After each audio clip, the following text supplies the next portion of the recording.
So today we're talking about an upcoming video game adaptation. And for that reason, I feel that it's finally the right time to do this. Oh yeah.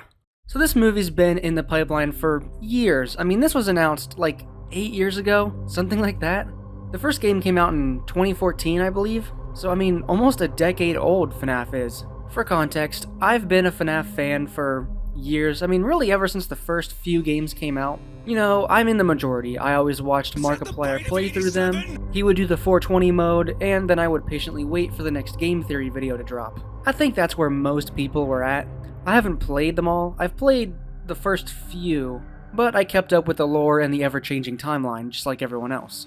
And you know what? This movie has been an absolute production nightmare for Blumhouse, or whoever had it first. I don't think Blumhouse was even supposed to make this movie at first, but they are now. And I'm glad they are. I mean, they brought us like The Black Phone. I really liked that movie. And I've seen some of their other movies, and I think they've been great. I think they do a really good job at grounded horror. They were gonna film it, they didn't. They finally found something they wanted to do, and then Scott Cawthon was like, no, let's start over. They've been having this back and forth battle for years, and it's finally happening. I mean, at least the poster that we got is dope as hell. I'm really vibing with this. So with that said, let's get analyzing. Welcome to Freddy Fazbear's Pizzeria, where fantasy and fun come to life. Hit it, guys! We start the teaser with a VHS training tape for the security guard, and the faithfulness to the game's appearance immediately becomes apparent as you see the checkered wallpaper from FNAF 1. That's probably the first thing most people noticed. I mean, even the drapery on this curtain is the same as Foxy's Cove.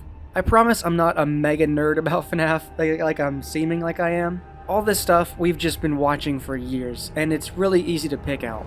Even the music that's playing during this bit is the power outage Freddy jump scare. You know, the one where his eyes blink and he's staring at you like, I'm gonna get you. Pizzeria, where fantasy and fun come to life.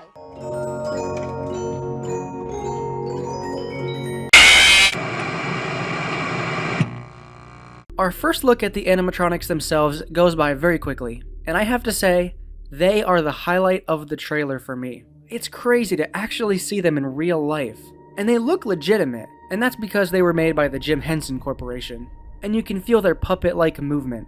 I think that's what they always needed to be, not wiry, mangly. Maybe one or two of them, but most of them needed to look like fabric, like you can feel them. They need to feel like puppets. Texture is something I didn't think would have to be important, but it surprisingly is. Flash forward to present day with our nighttime security guard, played by Josh Hutcherson, PETA from the Hunger Games. Is that his name? PETA? PETA! I mean, he really looks like he belongs in this role. I don't know if he's just fitting into his jacket a little too well or something, but for some reason, he's exactly what I imagine Mike Schmidt would look like. Like look at this guy. He looks at home in this nighttime security guard FNAF universe. I don't know what it is, but I'm immediately like, yep, that's my boy, Mike Schmidt. Holy shit, that's literally the poster straight out of the games. And the fan too. I promise, I'm not a super fan, I promise. But all this stuff is just immediately like, I got it. That poster is surreal looking like that. And the camera system's set up, just like it is in the games. And this shot of the animatronic specifically is an almost exact match of this camera angle from what I believe to be the first game. All of this is looking really faithful. And you know, you have your arguments like, no, you need to break away, no, you need to be as faithful as possible. But I think for video game adaptations, you want to be faithful. The live-action Sonic movie showed us that success does come from a lot of those hidden references. And even the Mario movie too. You want it to look right, and you want to emulate the vibe of that first game. It's not hitting it right on the head, but it's pretty close. We're going to have so much fun together. Alright, now this shot, this is very interesting, because Mike is strapped to a mechanical chair, staring into the faceplate of one of the animatronics. I think this is Bonnie.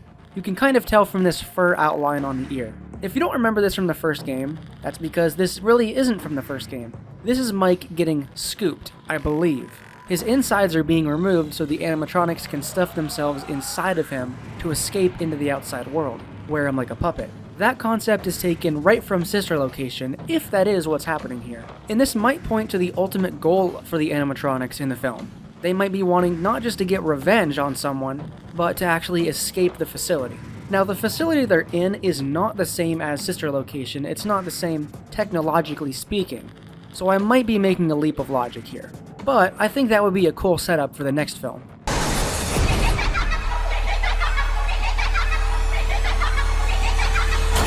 And this shot looks like the power outage jump scare from FNAF 1. Very nice. This is one of the more creepy shots of the trailer.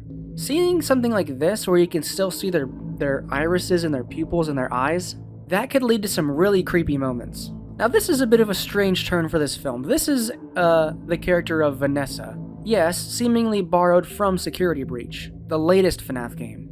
It's interesting how they're taking elements from the first game, Sister Location, Security Breach, but those are some of the more popular games in the series, so kind of makes sense.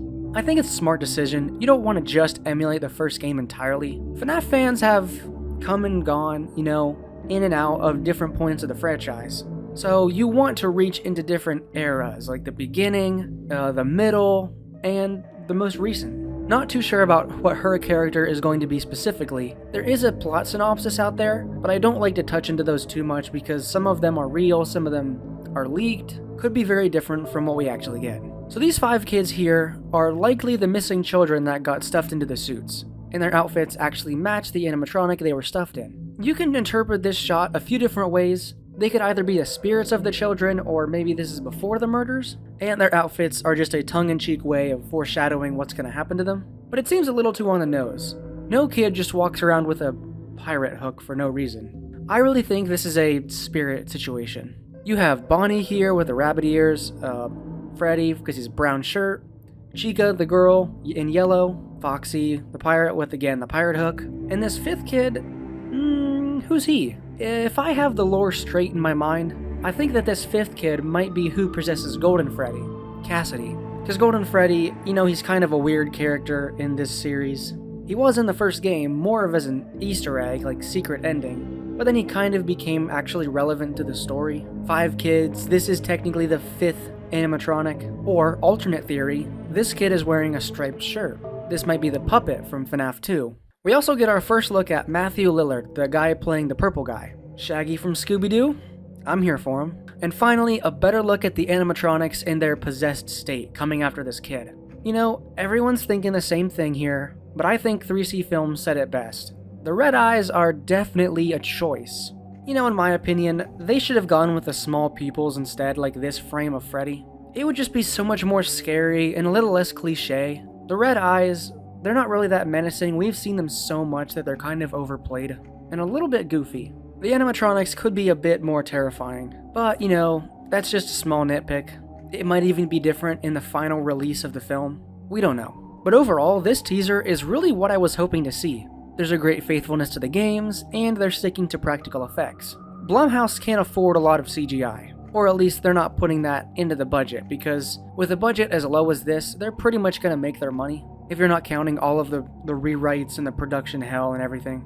I'm just glad this isn't a Jurassic Park 3 situation, where they got down to filming and then they realized, oh no wait, let's change it, and then we have to use all of these props in a different story. Rewrite the film while they're filming. That would be bad, but I don't think that's what happened. As far as what I hope to see in this movie that wasn't in the trailer, I really hope we get something with Springtrap, or even Glitch Trap. Those of you that played, or more probable, watched people play FNAF Help Wanted, the VR title, probably remember how creepy the ending was, with the bunny suit character luring you into the back room, like actual Predator shit. That ending and that character gave us a real sense of disturbance that was kind of lost in the franchise up until this point. It was there in FNAF 1, a little bit, but this is like actually really creepy stalker stuff. MatPat had this reaction when he saw it.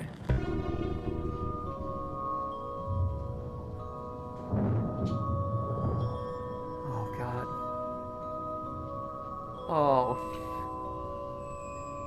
Oh, this is so creepy.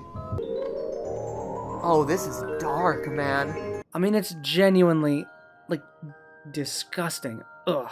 The pizza party ending will go down as one of the creepiest FNAF endings. Anything that's really happened in FNAF has never been as creepy as this. And I think that could be something really spooky to put in the movie. Well, spooky might not be the right word. This movie needs to be a little bit disgusting. That's what Blumhouse is good at. And I think if they go for it, it could really elevate this movie into being something genuinely creepy and get it away from the stigma of it being just for little kids. It would be dark, but it would be awesome to see them pull that off with the same disturbance. So anyway guys, that was my sort of breakdown of the trailer. Again, I'm not the biggest FNAF fan, but I have been with the franchise for pretty much its entire release. If you want to see an actual in-depth analysis of this teaser, I would suggest watching 3C Films' breakdown first, then FNAF's breakdown, then eventually MatPat's gonna make one. I'd watch that. Daco probably. These are the people that you should be watching after this.